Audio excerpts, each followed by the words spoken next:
Hello and welcome to Useful Idiots. I'm one of your hosts, Katie Halper. I'm the second host, Aaron Mate. Hi, everybody. Thanks so much for joining us. Our website is usefulidiotspodcast.com. Go there to support the show and get bonus content. This week, we're doing something a little different because it's Thanksgiving. We're going to be bringing you two different interviews. We're not going to be bringing you the four basic food groups, but if you want your fill of me and Katie responding to media madness, you can sign up at usefulidiotspodcast.com for the Thursday Throwdown, where we react to the funniest clips of the midweek. In this episode, we are going to bring you an interview with Simon Shuster, who is a reporter for Time magazine and author of the book, The Showman, Inside the Invasion That Shook the World and Made a Leader of Volodymyr Zelensky. And for this book, Simon Shuster was inside the presidential compound in Ukraine, both before and during the Russian invasion, and has unparalleled insight into how the Ukrainian government, from Zelensky on down, has handled Russia's invasion. And in this interview today, we get into a lot of really important topics. Yeah, and there's a great debate between Aaron and Simon. But for those Katie Halper fans out there, sit through it to get to me talking again. Don't worry. I don't disappear. No, but the debate is really great. And also, this week's Thursday Throwdown is especially exciting, if I do say so myself, to continue this theme of Katie Halper self-promotion, because we talk about my appearance on Piers Morgan, and we don't talk about my appearance so much as we talk about the people in it, including Jonathan Conricus, the former IDF spokesman and soldier, and friend of show in some ways that he doesn't know about, the Dersh, Alan Dershowitz. You know, Katie, I'm recording this from my parents' house in Vancouver. And when I walked in the door last night, the first thing my parents said to me was, "Did you see Katie on the Piers Morgan show? Because she really showed Alan Dershowitz who's boss." They were, as many people are reacting very positively to your appearance. So well, thank we're going to break that down in this week's Thursday Throwdown. So go sign up to usefulidiotspodcast.com to see our breakdown of Katie's appearance with Alan Dershowitz and others on Piers Morgan. So this interview is with Simon Shuster. He is a senior correspondent at Time magazine, covers international affairs with a focus on Russia and Ukraine. And in his first book, The Showman, Inside the Invasion That Shook the World and Made a Leader of Volodymyr Zelensky, Simon was inside the presidential compound with Zelensky and his aides, reporting on how this invasion from Russia has unfolded from their perspective. And we're going to talk about that. We're going to talk about the background to this war and where it could be going, including possibly, as Katie, as you raise, the possibility of nuclear war. So there's a lot of really important discussion in this interview. We hope you enjoy it. Here is Simon Shuster.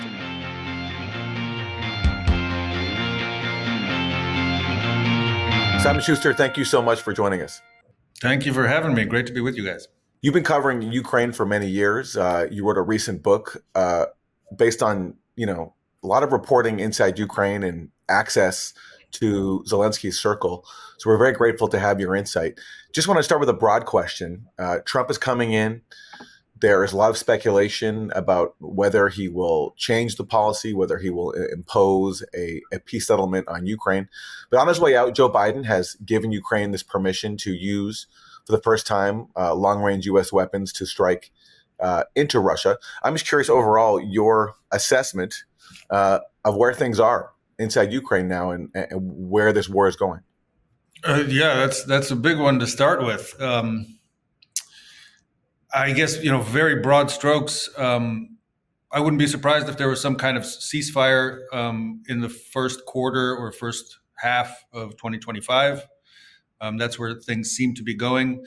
The question on the table and on people's minds in Ukraine and in the president's office in Kyiv is, what the parameters look like of a possible deal with Russia, and what pressure Ukraine can bring to bear to make Putin negotiate in good faith and to give Ukraine some leverage in that. Those are kind of the big, broad questions. And all of this is coming at a time when there's substantial exhaustion on both sides militarily. I'd say more on the Ukrainian side, and the Russians are gaining and pushing ahead and gaining territory, especially in the eastern region, in the Donbass. The Ukrainians at the same time are struggling to hang on to the territory they've taken in Kursk, inside Russian territory. So just kind of broad strokes background, that's sort of where things stand. We can get down into specifics if you like. Yeah, well, so on the issue of Kursk, so Ukraine launches this surprise incursion into Kursk this summer. Russia has said it won't negotiate so long as Ukrainian troops are in Russian territory. That was seen as, a major attempt by Ukraine to gain leverage in some sort of final negotiation. So where do you see that specific flashpoint going? Kursk specifically, yeah. I mean, I that was quite clearly one of the main goals, you could say strategic goals of that offensive back in August, to take that territory and use it potentially as a bargaining chip in negotiations with Russia. I think the jury's still out as to whether that was a successful part of the operation. I mean, we don't know. The reaction from Russia has been basically, we're going to take this territory back militarily before we even come to any negotiating table. That seems to be what Russia is signaling. And they are trying to do that at enormous cost to their own army. And now also the military of North Korea is participating in that part of the theater. So I don't know. I mean, I think more directly to your question, I think that will still be a bargaining chip on the table in some fashion, assuming that the Ukrainians can hold on to at least part of that region. They've done it to a surprising degree so far. Famously, it's easier to defend than to seize territory.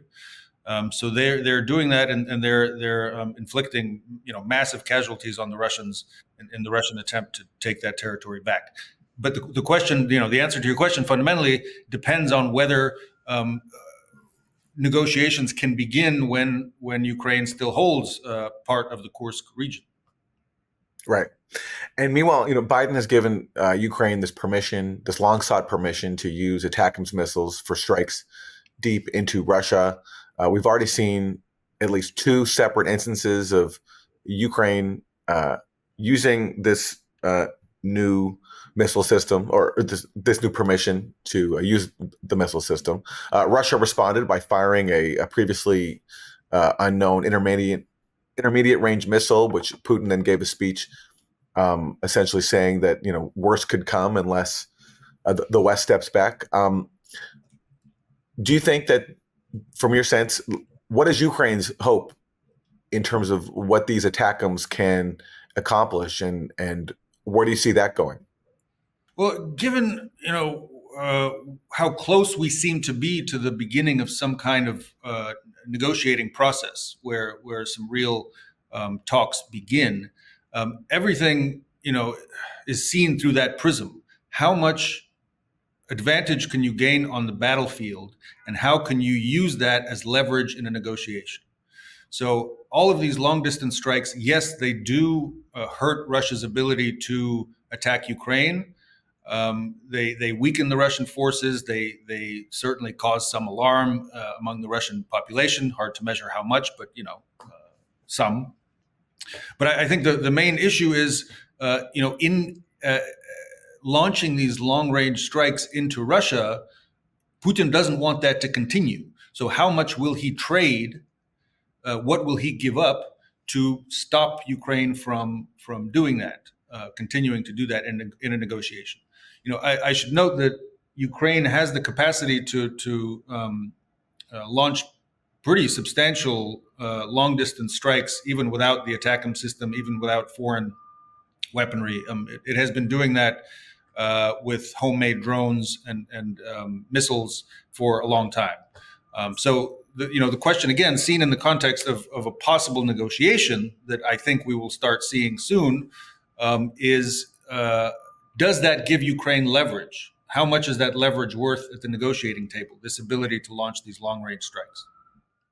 You recently tweeted out an article from Pravda in which the former commander of Ukrainian forces, Valery Zaluzhny, says the Third World War has begun. Can you talk about this assessment and why, as you say in your tweet, it's worth taking seriously?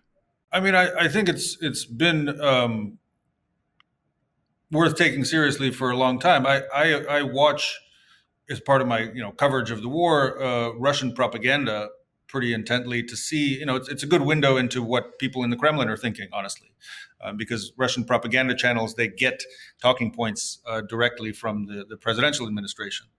And one thing they've been doing quite clearly is talking about this kind of great war, a civilizational conflict between Russia and the West. They talk all the time about a third world war having already started. So that's sort of one dimension I'd point to. Now the comment from General Zaluzhny was interesting. He's, as you said, the former commander of all of Ukraine's armed forces. He led Ukrainian armed forces in the first about 2 years of the full scale war. I spent a lot of time with him, in those 2 years, and he's a major figure in the book. And his assessment is based to a large extent on the appearance of North Korean forces on the Russian side in the war. But he also points to the help that Russia has been getting from Iran, China, and he points out the fact that Ukraine is facing a multinational enemy, and in that sense, to his eyes, it looks like World War III is already beginning. Of course, the coalition supporting Ukraine is also very big. We have dozens of countries providing weapons to Ukraine and trying to support Ukraine financially and politically, diplomatically. So I think when he looks at the forces arrayed on both sides, it already looks like the beginning of World War III. I actually had this conversation it's about a year ago now with President Zelensky. One of the interviews I did with him for the book. And we talked about, does this look like World War III to you? And this is quite a while ago, so I'm not going to get the quotes exactly right. But he said something to the effect of, I live with this fear every day. This was around the time that the October 7th, it was just after October 7th, 2023. The war in Gaza and Israel was just beginning. And he said, basically, we live in a time when it seems like any of these flashpoints in the world, on the map of the world, can turn into a global conflagration. And it's something that he lives with and fears every day. This is Zelensky. And General Zaluzhny, looking at the war today, shares those concerns. And I think there are concerns that we all have to take seriously. Again, especially as we look at the way that the Kremlin is preparing its own population for a much larger war than the war in Ukraine. Speaking of your conversations with Zelensky, I know in your book, he asks you write in your book that he asked you when you plan to finish your book. And you write, and I told him my aim would be to capture roughly the first year of the war and then publish. His face fell when he heard me say that. You think the war will not be over in a year, he says. Has his assessment, obviously, I assume it's changed, but do you think he was being naive? Certainly looks that way now with the benefit of hindsight. So that conversation took place in April, I think, of 2022, about 2 months into the full-scale invasion. And at the time, Ukraine and Russia were directly talking to each other. They were negotiating the terms of a possible peace deal. And Zelensky was still holding on to the hope that fundamentally he could get into a room with Putin and talk this out. This is a very Zelensky thing to do. It's a very Zelensky idea to have, that just let me talk to him. Let me talk this out, whether it's Trump, whether it's Putin, whatever. He has a very high regard and a lot of confidence in his own abilities as a communicator and as a negotiator. So at that point, that was sort of front of his mind. He was attempting to, and he, to reach a settlement, and he had very high hopes that he would be able to do that.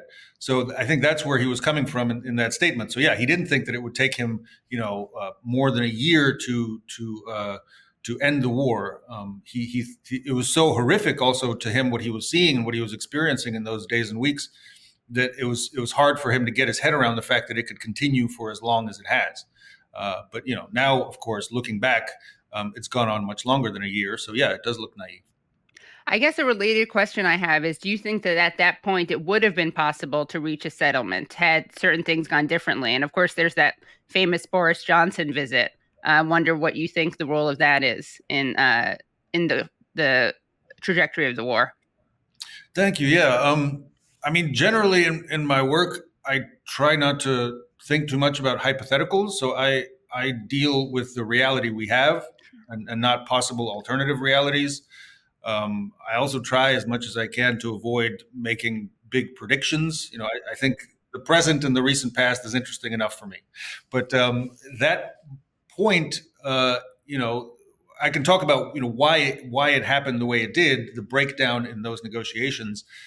It is often pinned on this visit by Boris Johnson. So I was there, kind of spending time with Zelensky's team in those days. I remember the day when Johnson visited, and generally I was talking to the negotiators as they were engaging with the Russians at the time. This is April 2022.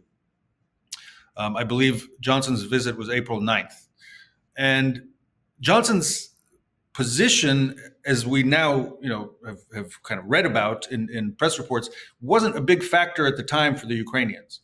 The biggest factors were, number one, the atrocities that Russian forces had committed in Bucha, specifically, a suburb of Kyiv, and other liberated towns around Kyiv. Those had just been exposed. So as the Russians withdrew in early April of 2022 from the suburbs of Kyiv, the world learned and the Ukrainians learned about these atrocities that the Russians had been committing. And that led to a feeling that, among many of Ukraine's negotiators, that we can't talk to these monsters after what they've just done to us. And there were a lot of people inside Zelensky's team who were pushing him to break off the talks with the Russians immediately. And Zelensky, maybe surprisingly, was holding firm in the belief that, no, we need to keep pushing. You need to get me in a room with Putin so I can end this thing. We need to find a way to negotiate our way out of this war. So that was the main point. I think another reason why, eventually you could say that Zelensky's aides and advisors won out in that particular argument, because eventually Zelensky did say, yes, we can't talk to these monsters. Another reason he did that, and important to note, and I do think, on the balance, it's more important or significant than Boris Johnson's position, is the overall feeling of strength that Zelensky had in those weeks. We're talking, again, the spring of 2022. Ukraine achieved victory in the Battle of Kyiv. It had averted the worst case scenario of the invasion, so the capital stood.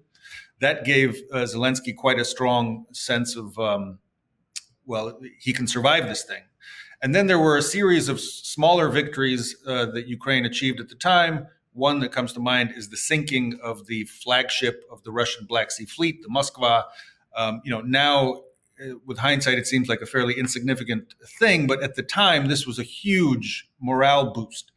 And there were a series of these events, I won't go into all of them, but that gave Zelensky a feeling of, hey, maybe we don't need to negotiate. Maybe we can win this thing on the battlefield. And that sense of high morale and confidence, I think, was a bigger factor in leading Zelensky to sort of push the negotiations to the side than the position of Boris Johnson. Just one more point on the Johnson thing. He was expressing, as far as I know now, I haven't interviewed Johnson. I'd like to, but I sort of haven't gotten a chance.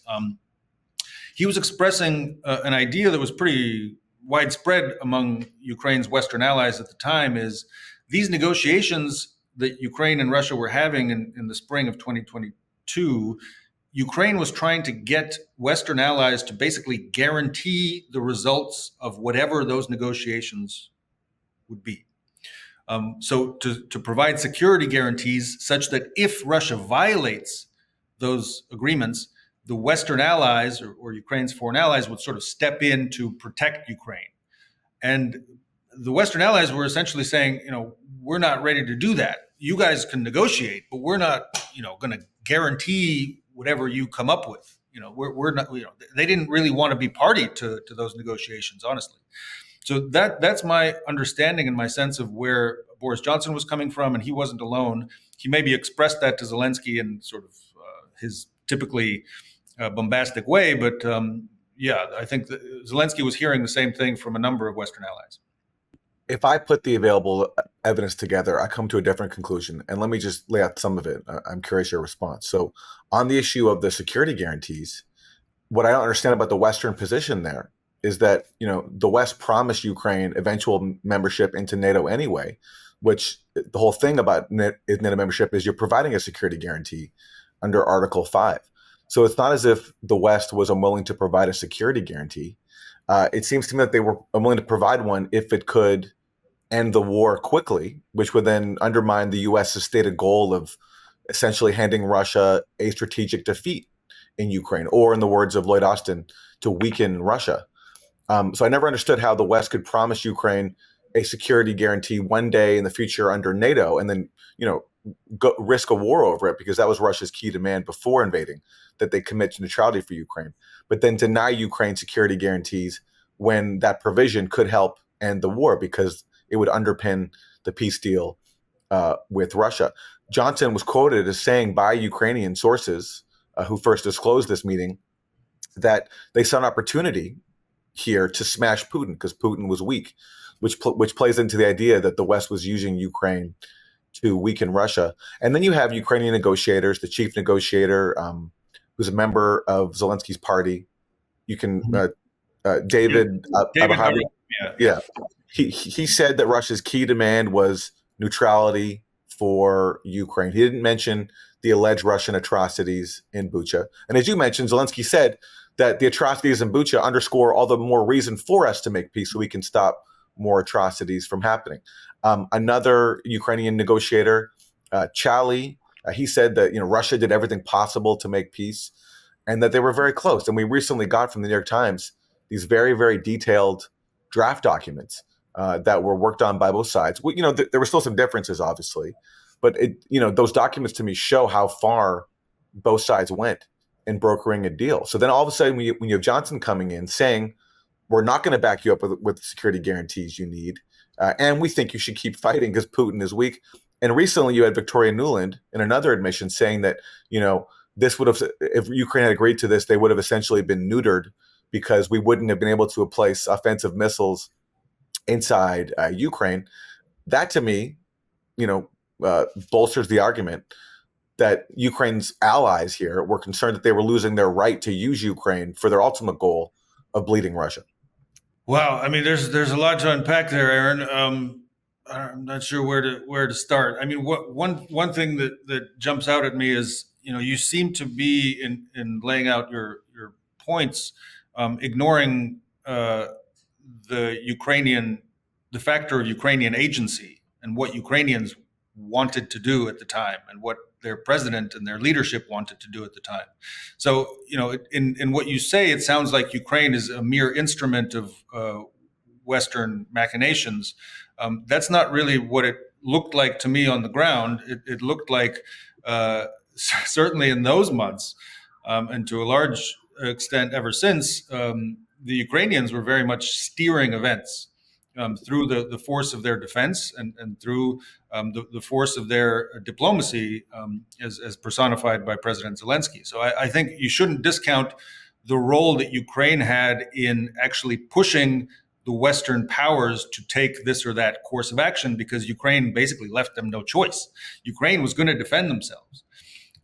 Whether the West was going to leave the Ukrainians on their own to do that, well, that was a choice that the West could have made, but the West, the United States included, would have looked very weak and reckless, honestly, by allowing a genocidal aggressor to swallow up its neighbor like that, its democratic neighbor. So, that's sort of another way you could see it. And to me, honestly, I think the main point I would make in response to what you said is don't underestimate the role that Ukraine played in deciding its fate and deciding how this is all played out. Okay, but it's not just me who thinks that there was a Western interest in using Ukraine to bleed Russia. Let me quote to you Zelensky.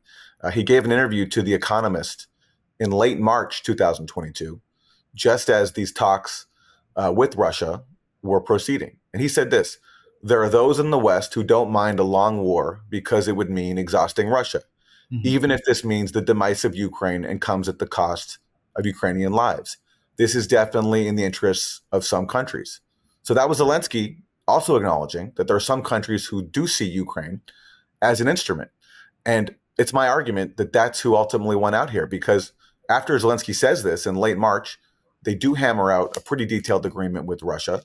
Russia wouldn't be swallowing up Ukraine. The status of Crimea, as I understand the agreement that was brokered in Istanbul, the status of Crimea and the Donbass would have been left to future talks directly between Putin and Zelensky. The rest of Ukraine would have remained under Ukrainian sovereignty for sure, and Ukraine would have been free to join the European Union, which Russia has been accused of trying to block. So, and that's why you had Ukrainian officials saying, it wasn't me saying this, that Putin did make a compromise.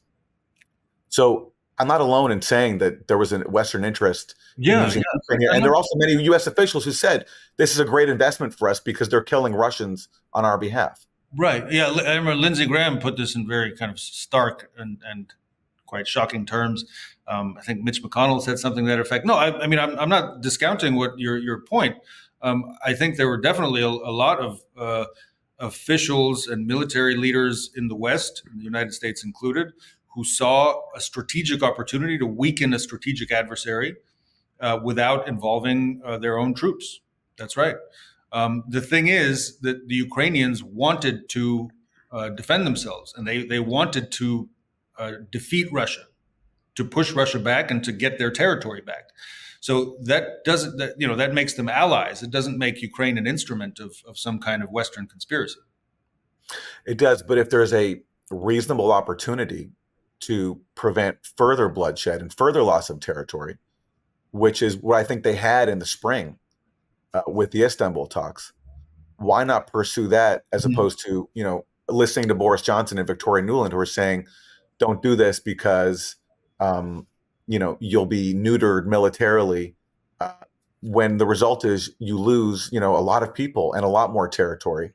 And if the West had offered, let me ask you this, if the West had offered Ukraine the security guarantees that Ukraine was asking for to make a peace deal with Russia, do you think that Zelensky would have still walked away? Hard to say. Yeah, that's another one of these hypotheticals.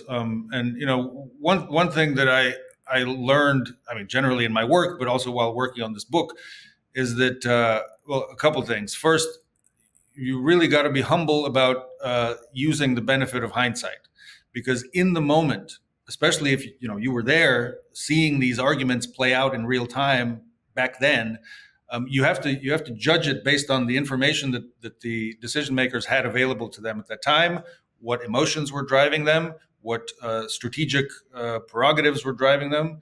It's not very helpful to look back from our perspective now to some 2+ years into the future and say you made a mistake. That may seem obvious now, but can we judge the decision makers at the time for deciding to take the actions that they did? That's tough. I try not to do that just because that's not fair. The hindsight point.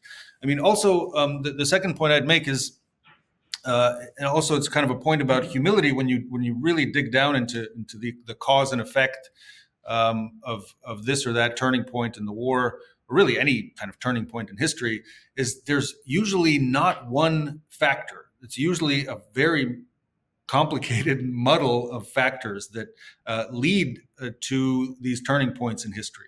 So those negotiations, and now called kind of the Istanbul talks or whatever in the spring of 2022, definitely a turning point. But if you look seriously, as I tried to do in researching the book, at what was really going on, what was going on the ground, what was going on in the minds of the decision makers, it is complicated. There are a lot of factors at play. So the suggestion that, for example, as some people make kind of in a hand-waving fashion, that Boris Johnson came and jettisoned these talks is just intellectually lazy, because there were many different factors. I've pointed to some of them. Bucha, Zelensky's sense that he could achieve victory on the battlefield and therefore didn't need to focus so much on on negotiations. Another factor was domestic Ukrainian politics. Would Zelensky survive politically if he were to sign some kind of armistice with the Russians after the atrocities that the Russians had just committed? These are all kind of push and pull factors that an honest look at this question needs to take into account. So I'm really against kind of picking out one particular factor and saying, this is the person, Newland or whatever, Boris Johnson did it. These were pretty minor voices in the heads of the decision makers on the ground in Kyiv who were making the decisions about how to negotiate, when to cut off negotiations, and so on.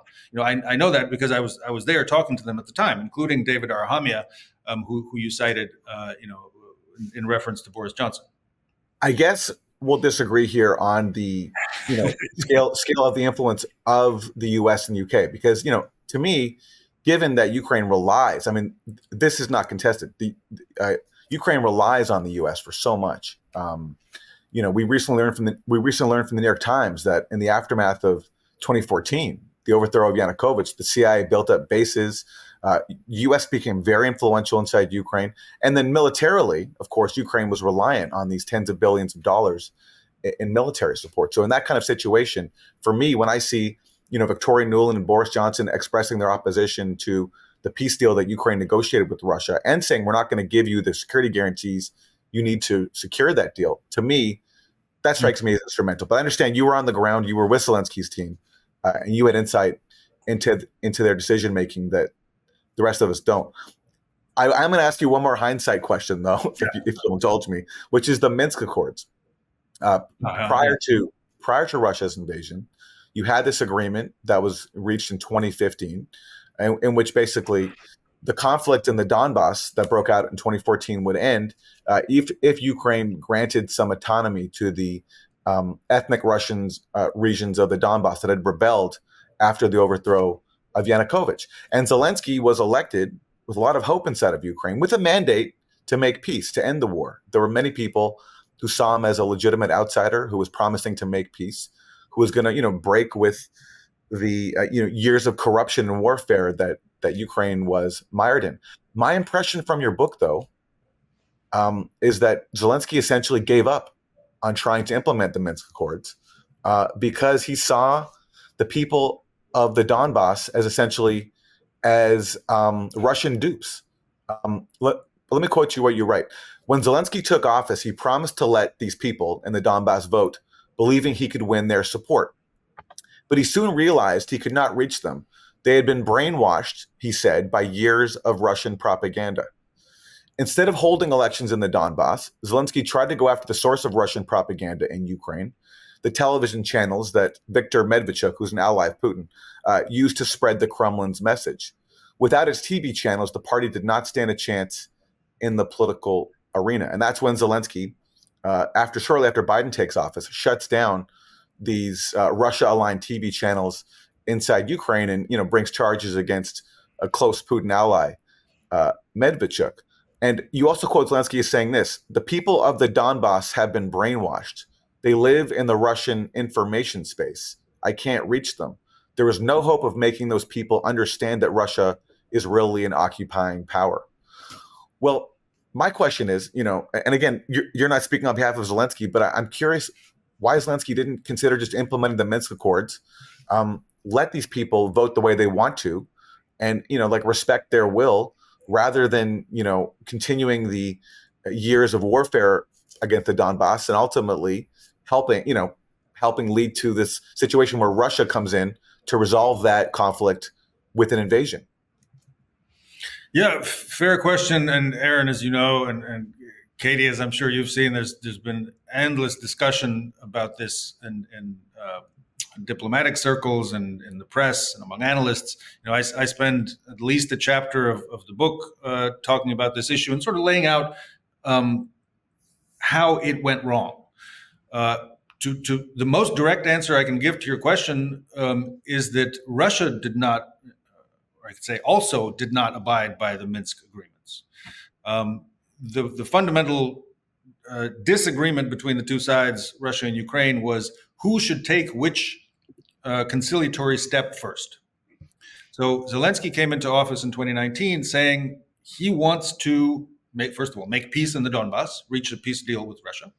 And one of the things that he was really pushing hard to do as a you could say concession to the Russians, or something that's definitely written into the Minsk agreements, is let the Donbass vote. Let the people who live in the Russian-occupied regions of eastern Ukraine choose legitimate leaders that the world can recognize, and that those leaders should then, speak on behalf of the people who live in these territories. That's something he tried very hard for a long time to do. But one of the things that he refused to budge on is we can't hold elections in the Donbass as long as there are Russian troops occupying that region and basically controlling events there, controlling the border, controlling the police, controlling the way that this vote would be held. So he, and I think most Ukrainians, did not have a lot of faith in the honesty of the Russian military in facilitating or allowing a free and fair election to take place in the Donbass. So Zelensky was pushing on another point in the Minsk Accords. First, before we hold these elections, Russia, get your troops out of there, and then we'll have the elections. So you move first, and then we'll have the elections. Russia refused to do that. As I write in the book, one of the reasons Putin refused to do that is that he continued to lie to the world and to his own people and to the Ukrainians that, these are not Russian troops. These are not Russian weapons. These are all sort of self-defense rebels that we don't have any control over. An obvious bold-faced lie. But Putin stuck to this, and his negotiators stuck to it at the negotiating table. And you can see how this leads to a dead end. If one side refuses to even acknowledge that, yes, it is in military control of these regions, it's hard to move past that. So, there's a lot more we could say in terms of the nuances of the negotiations and why they broke down. But that's basically how it happened. The fundamental point that they couldn't come to an agreement on. Get your troops out first, then we'll have the elections. Russia says no, have the elections, and then we'll talk about maybe getting our troops out. My impression was that Putin did lie at first. Obviously, lied at first about claiming that it was just that everyone in Ukraine, which is Ukrainians, there were no Russians. He did lie at first, but I guess you can correct me if I'm wrong. I thought he eventually did acknowledge that there was a Russian military intervention inside Ukraine, especially in Crimea. No, but also in the Donbass in August 2014, when Russia, forcefully intervened by sending troops in. I thought after that point, I don't think he lied about it. Correct me if I'm wrong, but as I understand the Minsk Accords, and I know it's a very contested issue. Everyone has a different interpretation. Yeah. What the key thing that had to happen first was that there be a dialogue between Kyiv and the rebel leaders on a special status and on holding elections. Mm-hmm. And whenever Ukraine tried to do that, like for example in August 2015, when they tried to advance a measure in the parliament, advancing a special status for the Donbass, there were riots led by the far right with people, and even one of them was deadly. With a police officer or a few police officers killed. And after that point, the Ukrainian, first Poroshenko and then Zelensky, abandoned that effort to push through a law. And that, to me, as I understand the sequence of Minsk, that was the key first step. Special status for the Donbass first, followed by a dialogue between Kyiv and the Donbass leaders. And then finally, at the end, you have Ukraine receiving the full control of its borders again, because from the Russian Donbass point of view, if they didn't have the special status in the elections first, then they risked just being wiped out, as some Ukrainian officials wanted to do. They wanted to retake that full region by force. Yeah, I mean, we're getting pretty deep into the historical weeds here, but I think that you're right that there was definitely this very crucial clause there in the Minsk agreements about special status for the Donbass that requires or would require Ukraine to change its constitution. So sometimes it's referred to as sort of constitutional reforms that were required under the Minsk agreements. Philosophically, the disagreement there was, or the problem was, and the Russians talked about this openly. I quote a number of the architects on the Russian side of the Minsk agreements saying that this constitutional reform would basically give us political leverage over Ukraine's future, over its future to decide whether it's going to join NATO, whether it's going to join the European Union, because what it would essentially create inside the Ukrainian body politic is a region that would be loyal to Russia for economic reasons, for political reasons, for reasons of corruption, deep kind of economic ties and political ties. It would be, as one high-level Russian official told me, the Russian soloist in the great Ukrainian choir, and that soloist would sing for us, meaning sing for Russia. So that's a problem. Many Ukrainians saw it as a problem to create this sort of pro-Russian bastion in the country, constitutionally kind of lock that in, because it would risk, at the very least, blocking Ukraine's ability to decide its Western course, its course toward Western integration. Russia wanted to stop Ukraine from taking that course, and it was pursuing that goal of stopping that kind of Western integration by these political or pseudo-political means, mixed with military means as well, certainly in the Donbass. And Ukraine was trying to stop them. So basically what you hear a lot from the Ukrainian decision makers who were there on the ground, including President Poroshenko, and later on Zelensky came around to the same view, is that the Minsk agreements were a poison pill for Ukraine's NATO ambitions and for its EU ambitions. Because if Ukraine went ahead with these constitutional reforms that would grant a great deal of autonomy to the Donbass, they would essentially create this deadlock within Ukrainian politics that would never allow Ukraine to take the steps necessary for Western integration. Very quickly, Simon, but that is because you do have millions of people in the Donbass who do not want to be a part of NATO. And so this poison pill towards NATO, yes, it would be that, but it also, I think, would be reflecting sort of a consensus view in a very divided country, people who want to join NATO and not join NATO. And very good point. And this is something I discussed at length. You quoted a part of that in the book. I discussed this at length with Zelensky. And honestly, I was amazed by how that question of winning over the people who live in the occupied territories, the millions of people who live in Crimea, who live in the occupied parts of the Donbass, we talk a lot about the military dimension of doing that, right? How many tanks, how many fighters, how many missiles do you need to reconquer those territories from the Russians? That's one dimension that Zelensky thinks about. As a politician and as a communicator, he also thinks about, what am I going to say to those people? Many of them, millions of them, have been living under Russian occupation for 10 years, getting their information from Russian propaganda channels. If you think about it, 10 years, right? So that means that when the Russian occupation started, the youngest soldiers who are now fighting with Russia on the side of the Russian forces from the Donbass were 10 years old.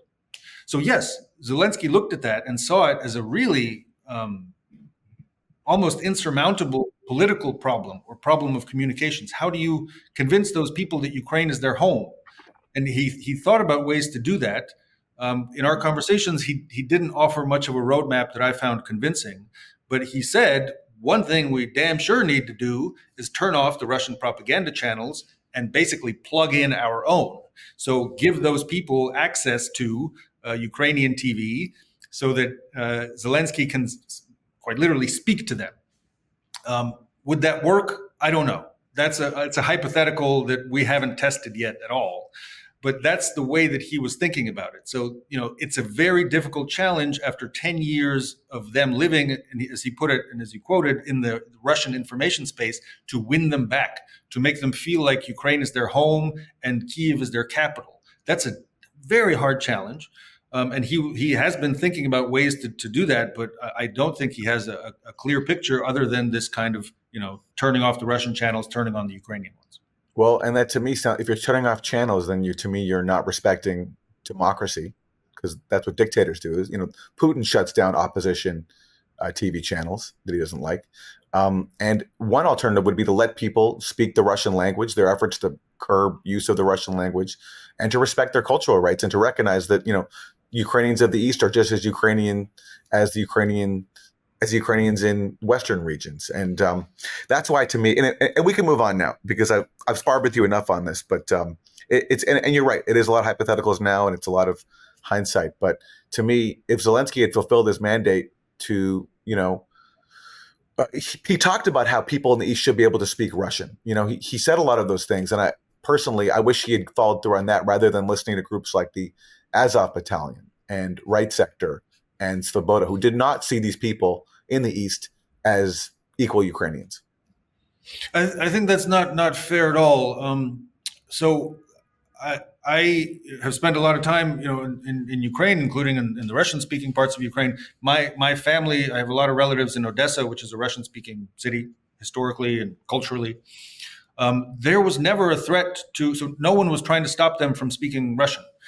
This is, and Aaron, I'm sorry, you're often accused online of sort of parroting Russian talking points, but this idea that the Russian language was somehow under significant existential threat, that does come from that is a Russian invention. But was it not one of the first measures that the new Ukrainian parliament tried to pass after overthrowing Yanukovych, is curbing the use of the Russian language, essentially banning it as an official second language? So yeah, but you got to think about what that means. So they insisted on Ukrainian being the language of the state, and that is the only language you speak to when you you speak when you say in the court of law or on television channels. So TV should be in Ukrainian because that is the national language. These kinds of things. But it's not right to say that some Russians were being persecuted for speaking Russian. Now, if you go and spend time with the forces who are fighting on the front lines against Russia and spilling their blood and sacrificing their lives, you spend time with them, they're talking on their radios in Russian. They're talking to each other in Russian. They're Russian-speaking Ukrainians. So, and they're fighting and dying for Ukraine. So, I really have to push back and want to be really careful about this idea that somehow the Russian language was under threat of persecution in Ukraine. I never saw that. My family never experienced it. And this is really something that the Russian side has pushed in its propaganda, that the language was somehow under threat.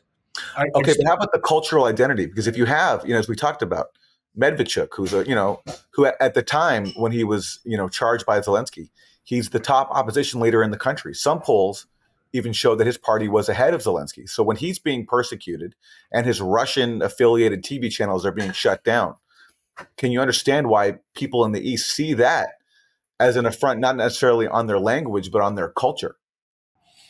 Well, on their political representation, you could say, yeah. So, I mean, this is a point that I go pretty deep on in the book. I devote a chapter to Medvedchuk, this close friend of Vladimir Putin, who was acting basically as Putin's agent for many years inside Ukrainian politics. I interviewed him. I describe his history, his relationship with Putin. And in my book and in my views, Zelensky deserves a lot of criticism for the way he cracked down on Medvedchuk. He was criticized by the EU government. He was criticized by a lot of human rights groups and freedom of speech activists. And crucially, by members of Zelensky's own governing coalition. Told Zelensky, you can't do that. You can't go blocking these guys' TV channels. You can't go seizing their assets. That's outside of the Constitution. That's illegal. As one of his close advisors told Zelensky at the time, you can't do that to these guys. Yes, they're bastards. Yes, they are Russian agents, but they are quite sneakily using the law and using Ukraine's kind of political freedoms to undermine Ukrainian sovereignty and national identity from within. But we have to respect the laws of Ukraine in fighting back against them. And Zelensky took a different course. He did not listen to the criticisms coming from his own advisors or from some of his Western allies, Europeans. And he went after these guys. And again, I spent a lot of time talking to Zelensky about this, why he did this. And his views were pretty consistent. They hardened over time. At first, he was a little bit, when this was happening in the moment, he was quite, I would say, self-conscious about this decision. He wasn't sure that it was the right thing to do, that he cracked down so hard on these pro-Russian forces. But over time, and especially with the beginning of the full-scale invasion in 2022, he came to believe that he was absolutely right. And I also, in my reporting, came to understand more clearly why he cracked down so hard on them. He saw them as basically an element of the Russian invasion that began before the tanks rolled in. He saw those Russian TV channels as an information war that was almost as dangerous as the Russian missiles that would soon start to fly at Ukrainian cities. So that's why he shut them down. But is it unconstitutional? Arguably, yes. And he faced those criticisms at the time, and he made those decisions anyway. What would have happened if he had not cracked down on those channels? If you read the book, I think there's an argument to be made that maybe Putin would not have invaded, but we don't know. Hypothetical. And there's one more factor that we haven't mentioned here, and this speaks to my own personal criticism of the role of the U.S. here, which is that in your reporting, you spoke to a key Ukrainian aide, Oleksandr Danliuk, who was Zelensky's first national security advisor, and he told you, and I found this extremely revealing. He told you that the Zelensky shutting down these Russian-aligned TV networks was, quote, conceived as a welcome gift to the Biden administration, and that going after these stations, quote, was calculated to fit in with the U.S. agenda. And that, to me, again, going back to what we said before, this is an example of the U.S. not respecting the very real divisions inside Ukrainian society and encouraging steps that would undermine the Minsk Accords and encourage confrontation.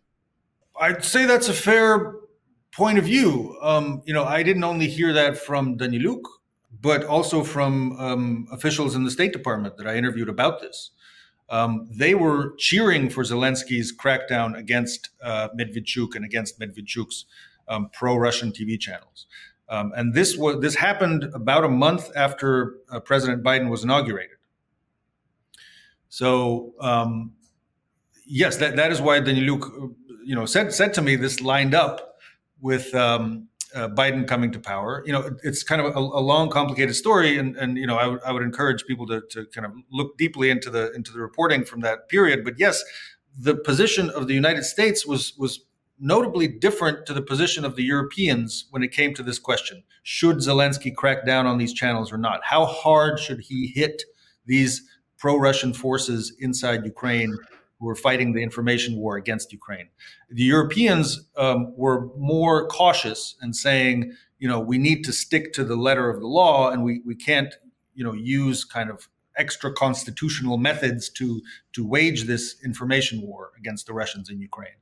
Whereas the Americans, under the Biden administration and in the State Department in that period, were saying, no, full steam ahead. These are malign Russian influence actors. They are trying to destroy Ukraine from within, and Zelensky is fully within his rights to crack down on them.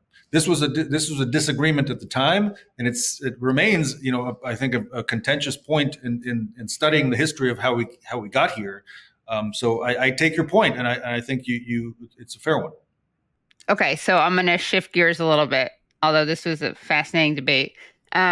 What is your prediction in terms of the likelihood of World War III? I know you don't like predictions. Then I'll ask you another normal question. But no, I'll take it. I'd go back to I'm just freaked out by the way that what Russians, including some of my family members who live in Russia. My grandmother is there. Other family members, the information they're getting from Russian TV. I watch it. It's available on YouTube. There are good services that provide English translations. The way that they talk about the use of nuclear weapons, the way that in such a flippant way, the way that they talk about World War III, the way that they talk about the need for Russian mothers to sacrifice their sons in this great geopolitical standoff against the West. I mean, it is just mad. It's maddening and it's terrifying.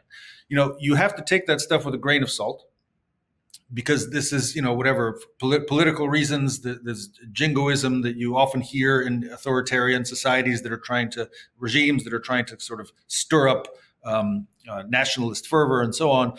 But, when you kind of open that Pandora's box, it's hard to go back and say, actually, no, we're not going to do a World War III. We're going to go back to trading oil and gas with the West, and everything's going to be fine. It would be hard for a future regime, whether under Putin or some future leader of Russia, to put that genie back in that bottle. And that's what, the first thing that comes to mind when, in response to your question about World War III, listen to what the Russians are saying about World War III, and how they're sort of spoon feeding these ideas to their own population. So then what do you think the response of the West should be to that if we want to avoid World War III? Oy. As a journalist, I really try to avoid, telling the decision makers what to do. Well, you don't have to say. Okay, I can rephrase it. My opinion, not necessarily like as an advisor, but more as a thinker and journalist. What do you think if the West wanted to or wants to avoid World War III? What do you think would be wise for them to do? I mean, I agree with the general kind of consensus view that Russia needs to lose this war and be defeated in Ukraine, in order for it not to continue with its kind of broader ideological program of defeating the West, defeating NATO. So you need to fight back as hard and as fast as you can and kind of nip the thing in the bud. I hate that cliche, but forgive me. While you can in Ukraine. And I think that was driving a lot of the strategic thinking that we talked about a little earlier in the conversation about, Aaron, as you put it, using the Ukrainians to weaken Russia. So Lloyd Austin, the current Secretary of Defense, said that in 2022 that we need to weaken this strategic opponent before they're allowed to go any further. Strategically speaking, if you want to stop a reactionary authoritarian regime that has repeatedly said it is waging a civilizational war against the West, you need to stop them somehow. So Russia is already on this war footing. Its economy is already on this war footing. And I think it is in the best interests of the West to stop that before it goes any further. So, I mean, that's not a kind of that's a pretty mainstream position. That's what you hear from the decision makers generally. I understand you don't agree with that. You see the risk of a nuclear exchange or some kind of World War III as too high.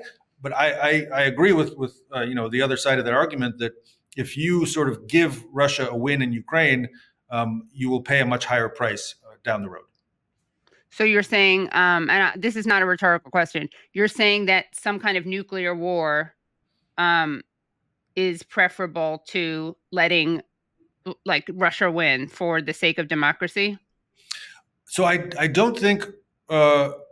That is a big question. So yeah. The current threats, the most recent threats of nuclear escalation that Putin has made seem implausible to me because Russia is winning.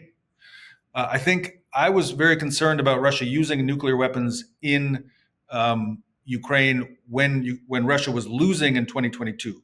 It was also making the same threats. It's been making those threats for a long time. But basically, Russia would be at highest risk of actually going there if it was at risk of losing. That's a risk that the world has to manage. I've talked to Zelensky about this. And, basically his position is like, they're already hitting us with everything they have. If they use a tactical nuclear weapon in Ukraine, we'll keep fighting. And at that point, I think the West, if Russia goes there, would have to increase support to really put that genie back in that bottle by force before Russia does it again and continues to do it, right? So, I mean, that would make sense to me.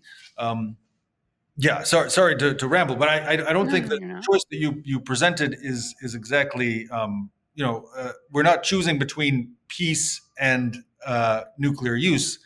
We're choosing between ways to contain a very aggressive authoritarian regime that has set out to basically humble and destroy the West. There's a contradiction, right, or a tension, because you're saying that you fear that, or you think that Russia is more likely to use nuclear weapons if they're losing, but you also think that Russia should be defeated. So what would happen in that scenario? That's right. There is that tension, and that's sort of boiling it down. The really crucial and difficult challenge that the brains up in the State Department or the Pentagon are having to wrestle with, right? And it's been interesting to observe how they've done that, and how different decision makers have reacted in different points in the full scale war when we were coming up to. I mean, this is now long in the past, but in 2022 there were moments when Russia was losing so badly. Especially in the fall of 2022, that there were really a lot of legitimate concerns and kind of gaming out. Okay, if Russia does this, what do we do in response, and so on. We didn't get there yet. I think it's still very much a risk, but I generally land just to repeat myself on the view that if you allow Russia to swallow up Ukraine and get its way in Ukraine to neuter it militarily and so on, it won't satisfy the appetites of the beast that Putin has unleashed with Russian militarism and expansionism. I totally hear what you're saying, and interestingly, there's a Gallup poll that just came out showing that 52% of Ukrainians would like to see their country negotiate an end to the war as soon as possible. And that's understandably 52%. It's understandably up from 22% in 2022. How do you balance those desires with a continued war with Russia? I mean, I think President Zelensky and his allies are very much balancing those desires and taking those into account. If you look at the evolution in Zelensky's statements recently, I mean, I'm talking in the past year or so, he very much tracks the views of public opinion. So now what you hear Zelensky talking about more and more is not "we will fight and get it all back," meaning all of the occupied territories. He talks about the need for security guarantees. He takes a much softer line when compared to a year ago or even a few months ago. I think a couple of days ago, his chief of staff, Andrei Yermak, took an even softer line in an interview with a Swedish publication about where the requirements would be for a negotiated peace. So I think we see in the rhetoric of Zelensky and his team and his negotiators a reflection of that changing public opinion, the level of exhaustion among Ukrainians with this war, the public desire for peace, and also honestly factoring in the growing desire in Western capitals for some kind of negotiated ceasefire. So we're hearing all that from Zelensky. Zelensky has not been sort of dogmatic or stuck in one point of view on this. His views have evolved along with public opinion. Simon, we're going to wrap, and we really appreciate your time. Yeah, thank you so much. The points I want to make just very quickly, and then we'll give you the last word, which is, for me, given that you have previous instances where, Russia and Ukraine have agreed on certain points, Ukraine's declaration of state sovereignty called for the establishment of a permanent neutral state. That's what Yanukovych called for and tried to implement before he was overthrown.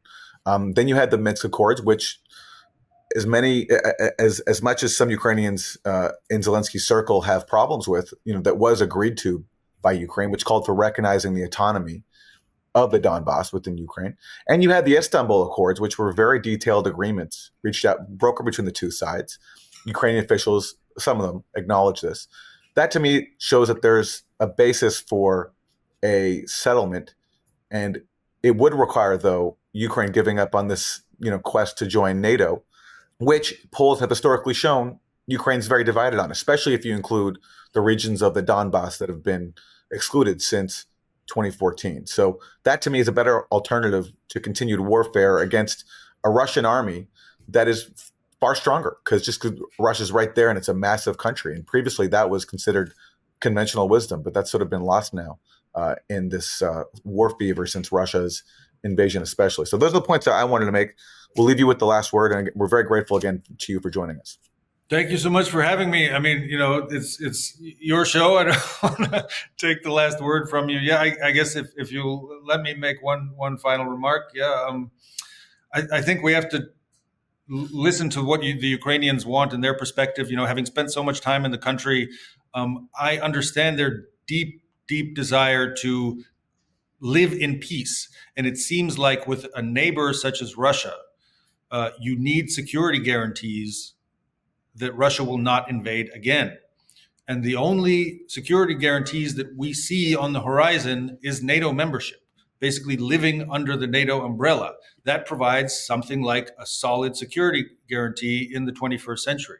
And I can understand why Ukrainians simply don't see any other option but going there. Otherwise, they will be swallowed up one way or another by this genocidal aggressor that they have to their east.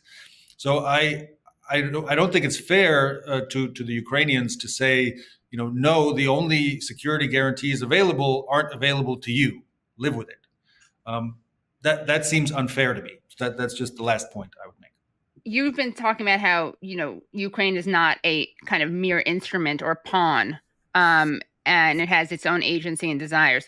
I'm just curious if you think, though, that the West's motives are about democracy or about something else. In other words, are they more self-interested than they are about protecting Ukrainian lives and saving Ukrainian lives, which of course doesn't mean that Ukraine is does not have agency. I'm just curious how you see the relationship between the West and Ukraine. Does that make sense, that question? Yeah, I think as I was saying before, when you really dig down into questions like that, there are a lot of factors. There are factors like the role of the individual in history and how someone like President Biden wants to be remembered in the context of this war as what? That's one important factor. There's a factor of strategic decision makers like, for example, Lloyd Austin or General Mark Milley, thinking about the geostrategic map and where are the threats coming from and how do we neutralize those threats with the least cost to the United States.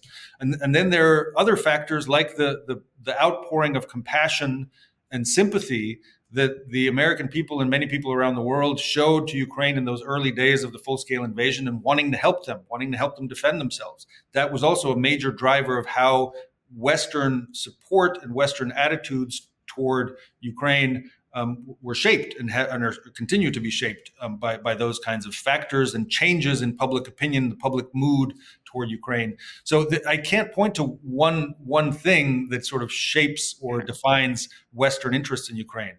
As you often find when you deal with these really complicated questions, it's complicated. And would you say that the Lindsey Graham discourse that you mentioned earlier, where he's very craven and talks about how this is about money and minerals, is that, do you think, just kind of a fringe position in the United States government? I think it's he's playing to a certain particular audience. In some ways, it's an audience of one, Donald Trump. There have been a number of advisors, including Mike Pompeo, who I met with in Kyiv in September when he was visiting with Zelensky there, and he was advising Zelensky, look, if you want to get in good with the Trump administration or Donald Trump personally, you need to think of him as a businessman and offer him these kinds of incentives that play to his ideas as a businessman. That's one way to do it. I don't know. And Zelensky seems in some of his actions and statements to be taking that advice on board. It's hard for me to judge how much that represents broadly some kind of consensus view or desire in Washington. I think that kind of approach, as you called it, craven or whatever, greed-based or business-minded, however you want to call it, is kind of a specific group of people who are now, going to be leading the U.S. government. So that's an important group, and you want to be able to speak to them and appeal to them. But I don't know to what extent that represents broadly the kind of Washington consensus or the views among the American people. Less expertise, definitely, on that side of things. You're not a Lindsey Grahamologist. That's okay. No. Yeah. Well, thank you so much, Simon. Really appreciate this and how generous you have been with your time. Thank you for having me on. Really appreciate the conversation and for dealing with all these hard issues. We need to talk more about them and to keep them in focus and be honest in these conversations. So thank you. Yeah, and it was nice to see you and Aaron have a civil debate. Yes. Thanks, Simon. Enjoyed it. Thank you, Aaron.